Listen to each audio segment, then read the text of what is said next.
What's good, and welcome back in, everybody, to another One Piece video.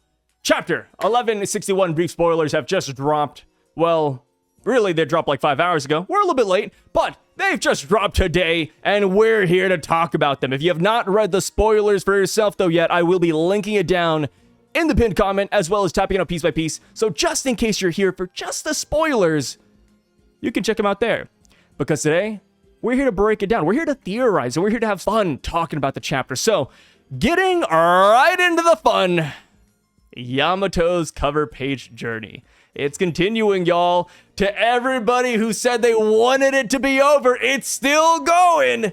That is right. This week we see Yamato, Momonosuke, and Kinemon praying and or paying their respects at Odin's shrine. The same shrine, mind you, that we saw last week. What is Oda cooking, right? When will someone or something exciting happen? Like, Kozuki Moria was the highlight for me. I still think about that and smile. But now that we're like 5 weeks past that, what's next? Is it Blackbeard? Is it Cross Guild? Is it Pluton, Kaido, Big Mom? We don't know. We don't know. Oda, please, give us something.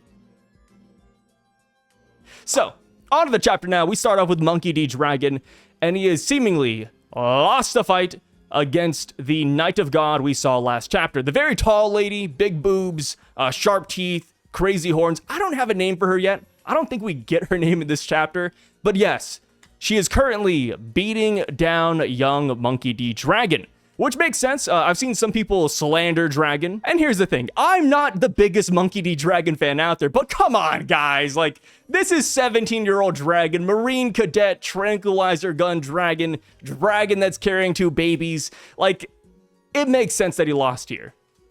And we kind of knew that he was going to lose some fight here on this island anyways, because current day, he's still somewhat fearful, or at least cautious, when it comes to the Knights of God. So we do need that fear instilled in him somehow, some way. So him losing the fight here just makes a lot of sense. And plus, if you're a Marine Cadet, can you even fight back against the Knight of God or Celestial Dragon? It's one of those things where it's like, okay, you fight back, you protect your life, and then what happens? You get kicked out of the Navy and then executed? Like, there's no winning here for Dragon, right? And as far as this Knight of God goes, it does seem like she is sporting a pretty cool ability? The leakers say that she has the ability to shoot beams. And on paper, that sounds kind of cool, but now I'm just wondering what kind of beams? Like, eye beams, a mouth beam, a boob beam, a hand beam? Like, where are the beams coming from? And is this part of a transformation? Is it a devil fruit? Is she part robot like Kuma? We don't really know, right? When I look at the lady from last chapter, the last power I would have imagined her having was the ability to shoot beams, but here we are.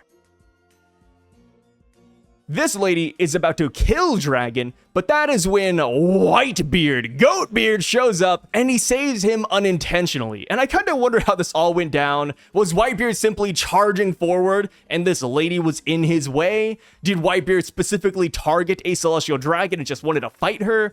Did this lady even know a fight was happening before she got mowed down? And another question we do have to ask is how this matchup between Dragon and the Knight of God happened in the first place. Did she simply turn around and see Dragon running away with some babies? And she's like, wait a minute, those are Garling's kids. I gotta save our commander's children, which is kind of noble when you really think about it. You know, if you wanted to frame this in a world government propaganda sort of way, you could spin it to where this lady's a hero and Whitebeard and Dragon are just monsters that want to rip kids away from their parents.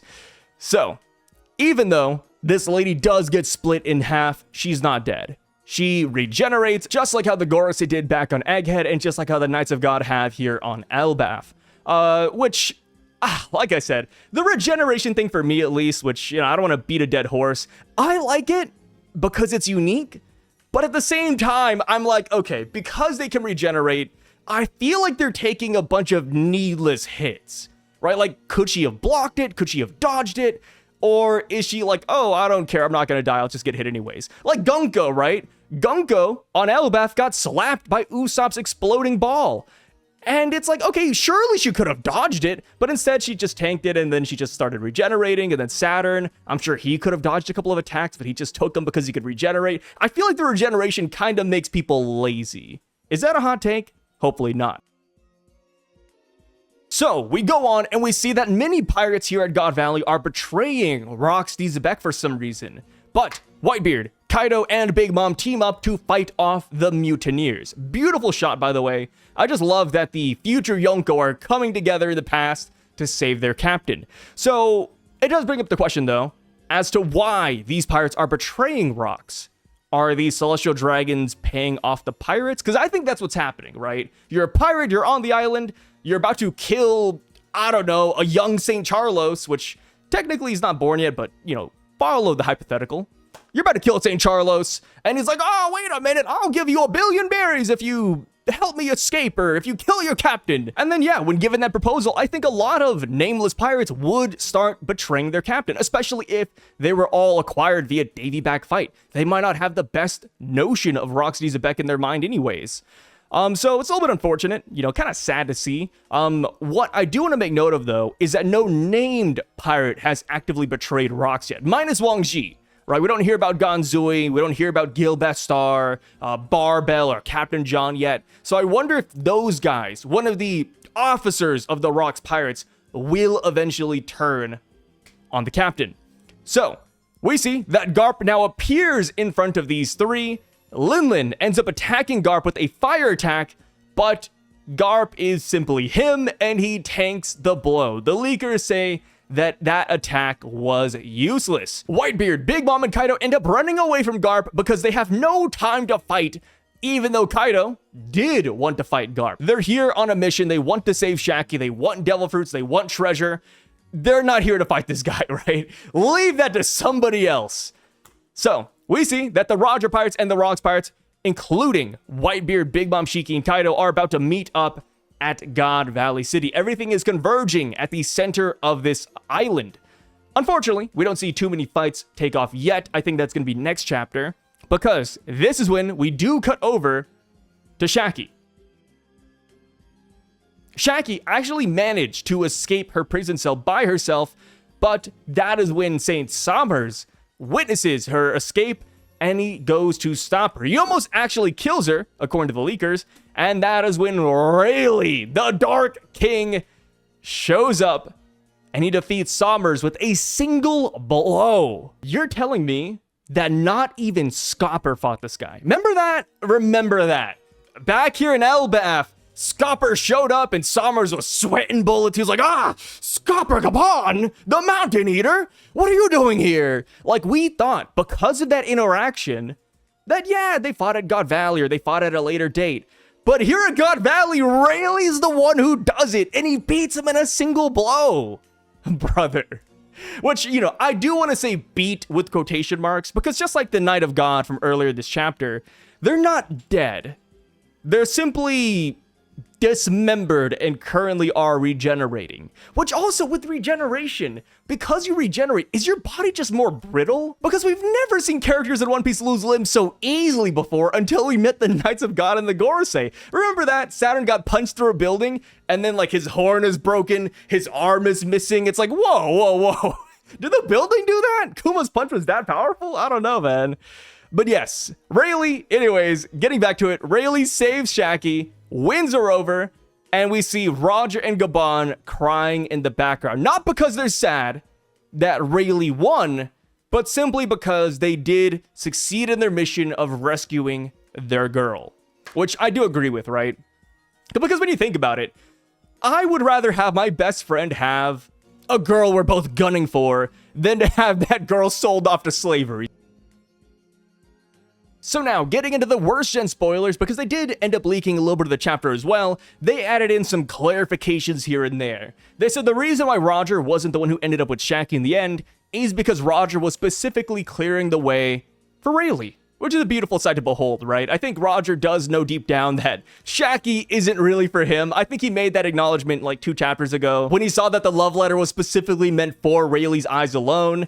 And then, of course, even at the bar, he could tell that Shakky was really just yearning for his second mate. So the next thing Worst Gen comments on is that during the whole kerfuffle between Dragon and the Knight of God Lady, Shanks actually falls and hits his head, which they say is kind of like a Goku situation, which did happen back in OG Dragon Ball, and even in Dragon Ball Z, they kind of reiterated that as well, where before Grandpa Gohan gets a hold of Goku, Goku like takes a tumble and he just smashes his head against the rock, which is actually main talking point when it comes to Goku being a good Saiyan. It's because he hit his head as a kid.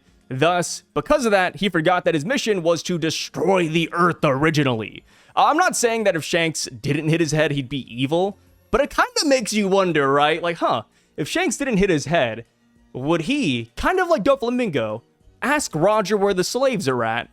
So, Dragon ends up picking up Shanks and running away, whereas the Knight of God, after Whitebeard attacks her, she picks up baby Shamrock and she runs the opposite direction, which kind of explains the Shanks and Shamrock dynamic. And I think this also kills the theory that Shamrock is a revolutionary spy, because people had that for a while, right?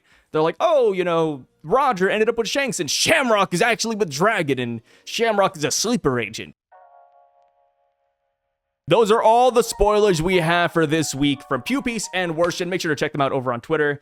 But yeah, let me know what you guys thought about those spoilers down below. I think this chapter looks pretty phenomenal. I'm glad Oda did not cut away from God Valley. I think there was no reason to, with how Oda built it back up and how he reintroduced the characters. I think it just makes sense that we stay here for a while. And boy, oh boy, I'm hoping that the other Knights of God do not let me down. I mean, I want to see what Garling's up to, man. You know, we have all these little matchups happening left and right, but the big question is, where is Garling? And also, where's Roxty Zebek? Right, the spoilers did not mention Rox whatsoever. I'm sure when the full spoilers drop tomorrow, we'll see what's happening with him. But if I had to guess, I'd say that he's simply running off to his family. Rox probably has no time to spare fighting fodder. Right? Even if Garp and Roger were to show up in front of him, I feel like Rox would just want to zoom right past them to get to his son. That is just my humble opinion. Let me know what you guys think about this whole chapter down below, and I'll catch you guys tomorrow when we get more details about the chapter. Until then, you guys stay safe, peace out, and have a great rest of your day, brother.